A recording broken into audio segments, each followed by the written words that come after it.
کوئی لسٹ بنی ہوئی ہے اس پر عمل درآمد کرنا ہمارے لیے اب ممکن ہے، کیونکہ قانونی طور پر ہمیں اجازت ہے۔ تو جو پچھلی جو نگران حکومتیں رہی ہیں 2 مہینے کی اور 3 مہینے کی، وہ ان کے پاس شاید اتنا اختیار بھی نہیں تھا جی، اور شاید اتنا وقت بھی نہیں تھا جتنا ہمیں ملا ہے، تو ہماری ذمہ داری اس وجہ سے بڑھ گئی ہے۔ آپ سمجھتے ہیں سولنگی صاحب اب تک وہ ذمہ داری آپ کی کابینہ حکومت بہتر طریقے سے نبھا رہی ہے، یا کچھ چھوٹے چھوٹے اقدامات ہیں، سخت فیصلے ہیں جو یہ حکومت لے سکتی ہے اور چیزیں قابو میں لا سکتی ہے، ان میں ابھی بھی کچھ تاخیر ہے؟ دیکھیں، ابھی تک ہماری وفاقی کابینہ کو 1 مہینہ نہیں ہوا۔ ہم نے پچھلے مہینے کی 17 تاریخ کو حلف لیا تھا، جی، تو 17 تاریخ یا 16 تاریخ کل سمجھ لیں کہ 1 مہینہ ہوگا۔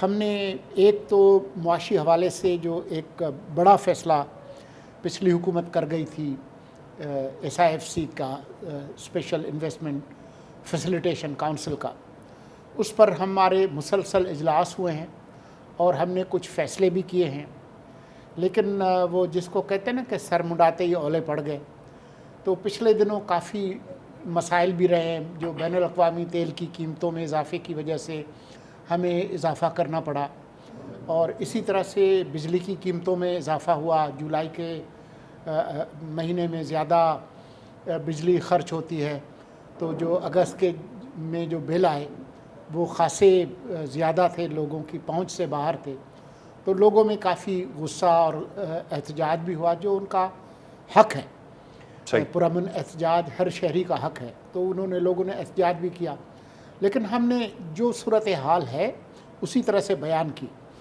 میرے خیال میں آپ نے یہ دیکھا کہ صرف پچھلے 8-10 دنوں میں آپ نے دیکھا کہ ڈالر جو ہے وہ اچانک جو آسمان کی طرف جا رہا تھا، صرف انتظامی اقدامات کرنے کے بعد آپ یہ دیکھیں کہ کوئی 30-35 روپے ڈالر جو ہے وہ سستا ہوا ہے، آج 300 سے نیچے تھا، جی بالکل، اوپن اور انٹر بینک میں۔ جی، اسی طرح سے آپ نے دیکھا ہے کہ جو بجلی کی چوری ہے اس کے خلاف پورے ملک میں کریک ڈاؤن ہوا ہے، جو سٹے بازی ہے، جو چینی کی جو چوری اور ذخیرہ اندوزی، پیٹرول کی سمگلنگ جو ہو رہی ہے بین الصوبائی، تو بہت سارے جو انتظامی اقدامات ہم نے کیے ہیں اور مزید اقدامات ہم کریں گے۔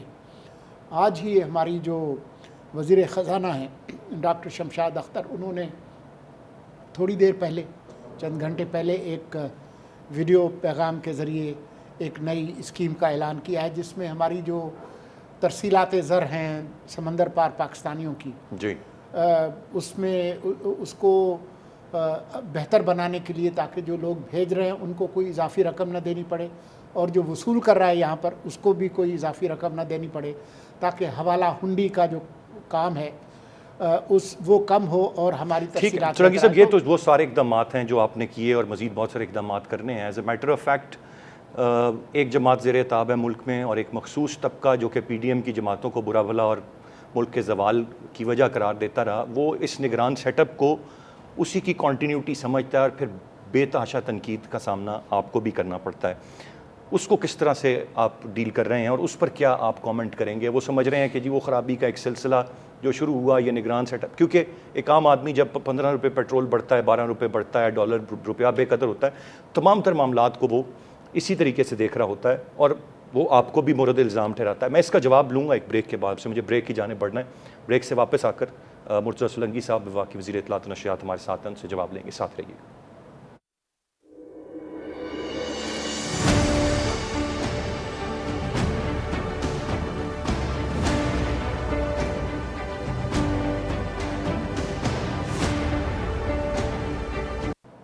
جی ویلکم بیک۔ مرتضیٰ سولنگی صاحب جناب وفاقی وزیر اطلاعات و نشریات ہمارے ساتھ ہیں۔ سر، بریک پہ جانے سے پہلے میں نے ایک جو سوال آپ سے کیا وہ کنٹینیوٹی والا، لوگ اس طرح سمجھ رہے ہیں اور وہ مسلسل تنقید بھی کرتے ہیں، وہ آپ نے ماضی میں بھی فیس کی ہوئی ہے، اب بطور نگران وزیر اور زیادہ آپ فیس کر رہے ہیں۔ ہر دفعہ قیمت بڑھتی ہے وہ برا بھلا لوگ کہنا شروع کر دیتے ہیں، اس پر کیا کہیں گے سر؟ دیکھیں، آپ نے وقفے سے پہلے مجھ سے ایک جماعت کے بارے میں سوال کیا تھا، جی، اگر آپ کو یاد ہو۔ میں آپ کو یقین کے ساتھ بتا سکتا ہوں کہ پاکستان میں جتنی بھی رجسٹرڈ سیاسی جماعتیں ہیں ان تمام جماعتوں کے برابر حقوق ہیں، اور ایک نگران حکومت کے ناطے سے میں یہ آپ کو یقین دلاتا ہوں کہ ہم کسی جماعت کے ساتھ کوئی امتیازی سلوک اختیار نہیں کریں گے اور نہ کر رہے ہیں۔ ہر جماعت کے کسی افراد یا گروہ کو شکایت ہو سکتی ہے، اور جمہوریت جو ہے وہ قبرستان نہیں ہے۔ جمہوریت میں شور ہوتا ہے، جی، جمہوریت میں مطالبات ہوتے ہیں، جمہوریت میں احتجاج بھی ہوتا ہے۔ یہ جمہوریت کے اندر ایک بلٹ ان ایک چیز ہے۔ تو اگر کسی جماعت کے کچھ لوگ کوئی شکایت کر رہے ہیں تو یہ ان کا حق ہے۔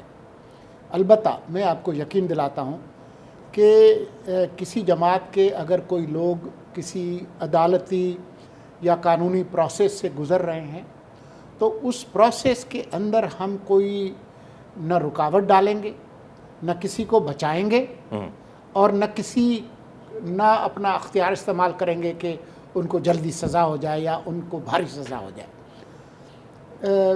جن لوگوں نے کوئی قانون توڑا ہے جی، ان سے قانون کے مطابق ہی کارروائی ہوگی۔ عدالتیں آزاد ہیں، میڈیا آزاد ہے، آپ میرے سامنے بیٹھ کے سخت سوال پوچھ رہے ہیں اور ہم اس کا جواب دے رہے ہیں۔ یہی ہوتا ہے جمہوریت میں۔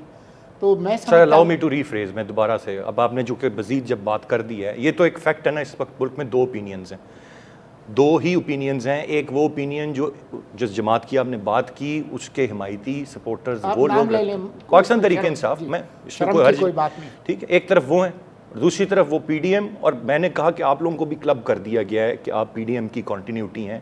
اب مجھے اس پر سرواز جواب دے دیں۔ جی، ان کو ثابت کرنا ہوگا اپنے دلائل کے ساتھ کہ یہ کس طرح سے تسلسل ہے۔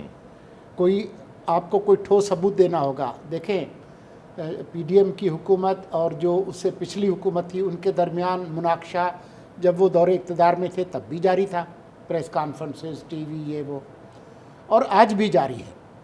اور آپ سے کیا کہیں شوما، یہ قسمت کہ جو پی ڈی ایم کی جماعتیں ہیں ان کے درمیان بھی جو ایک مناقشہ جاری ہے وہ بھی آپ دیکھیں۔ اچھا، لوگ اس کو نورا کشتی کا نام دیتے ہیں، اب میرا نہیں، بہت سارے لوگ، میجورٹی یہی اس کو سمجھتی ہے۔ مطلب یہ تو اب سر لوگوں کو بھی اتنا شعور آ گیا نا کہ ابھی کل تک آپ اقتدار میں اکٹھے تھے، وزارتیں بانٹی ہوئی تھیں، اب وہ بلا وجہ کی ایک لڑائی کرنے کی کوشش کرتے ہیں، لوگ اس کو سیریسلی نہیں لیتے۔ ارسلان، وہ جو سیاسی تجزیہ کار مرتضیٰ سولنگی تھا وہ ابھی کچھ عرصے کے لیے ریٹائرڈ ہے، ٹھیک، تو میں وہ ٹوپی جو ہے وہ پہن کے آپ سے بات نہیں کر سکتا، کیونکہ اگر میں اس پر کوئی تبصرہ کروں گا تو وہ سیاسی ڈومین میں چلا جائے گا۔ ٹھیک، تو میں جو لوگوں کے پرسیپشنس ہیں اور جو باتیں ہیں، جو الزامات ہیں، اس پہ تبصرہ نہیں ٹھیک ہے، آگے بڑھتے ہیں سر، الیکشنز کی طرف آتے ہیں۔ یہ گو کہ الیکشن کمیشن ادارہ موجود ہے، تمام تر چیزیں، ڈیلیمیٹیشن، لیکن جو اس وقت تنقید ہو رہی ہے کیونکہ آپ نے کہا اختیارات نگران سیٹ اپ کے اس دفعہ کچھ زیادہ بڑھ گئے ہیں، غیر معمولی حالات ہیں، ساری چیزیں ہیں، لیکن بنیادی کام الیکشنز کروانا اور اقتدار کو آگے دینا اور چلے جانا یہی ہے۔ وہ تاخیر پر تنقید ہو رہی ہے کہ جی کیوں ڈیلیمیٹیشن، یہ وہ۔ میں تو سوال یہ کرتا ہوں کہ تمام جماعتیں اس پر متفق تھیں، پھر یہ آج اس پر تنقید جائز ہے یا کوئی تاخیر متوقع ہے، یا چیزیں اپنے وقت کے مطابق ہو رہی ہیں اور وقت کے مطابق ہی الیکشنز ہو جائیں؟ میں جس آئین اور قانون کو جانتا ہوں، جو میری تھوڑی بہت سوجھ بوجھ ہے اور جو میری قانونی ماہرین سے گفتگو ہوئی ہے، بشمول الیکشن کمیشن کی جو قیادت ہے، اس میں سمجھتا ہوں کہ جب پچھلی حکومت کے دوران مشترکہ مفادات کونسل جو کوئی ایک آئینی ادارہ ہے، انہوں نے 2023 کی جو مردم شماری ہے جی، اس کو منظور کر لیا، اور پھر پچھلی حکومت نے اس کو سرکاری طور پر نوٹیفائی کر دیا۔ اس کے بعد آئین کا جو آرٹیکل ہے 51(5) وہ پھر حرکت میں آ جاتا ہے، کیونکہ اس کے اندر لکھا ہے کہ انتخابات پچھلی سرکاری طور پر شائع شدہ مردم شماری کے نتائج پر ہوں گے۔ تو آپ خود دیکھ لیجئے کہ آخری جو